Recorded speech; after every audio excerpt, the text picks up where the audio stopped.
शायद तू ही वह बंदर है जो अशोक वाटिका को विध्वंस कर अक्षय कुमार को मारकर लंका को दहन कर उस समय तूने अपना प्रताप जगाया है, लेकिन तुम्हें मालूम नहीं वानर, मैं उस समय सोया हुआ था, नहीं तो उसी समय तुम्हें मसल कर मैं वही लंका में दफन कर लेता। वह कुंभकर्ण हूँ मैं।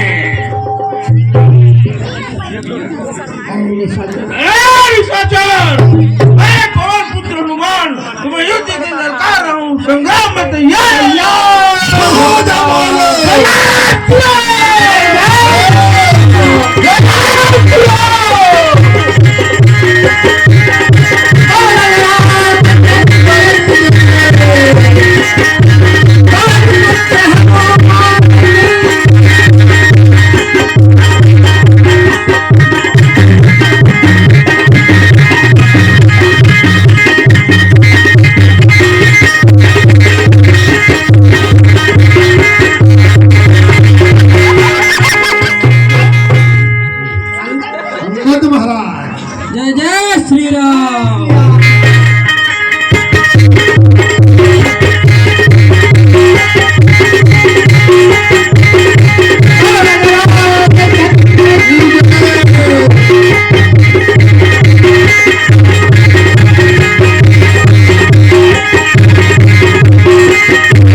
होगा।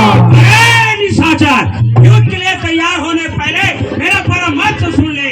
जिस तरह तूने और रावण ने हमारी माता को हरण कर धोखे से लाया, तेरे को भी मैं चेतावनी देना चाहता हूँ। रणभूमि से तू यही रणभूमि में हमारे बड़े भैया के जाके चरण में झुक जाओ, वरना इस रणभूमि में सर कटाने के लिए तैयार हो जा। अरे तू अभी इस वक्त अपन खैर चाहता है, इस रणभूमि आकर अपनी लाज बचा लो, वरना तेरे अपने परिवार के सहित उनके धस करने के लिए तैयार हो जा। तैयार हो जाओ।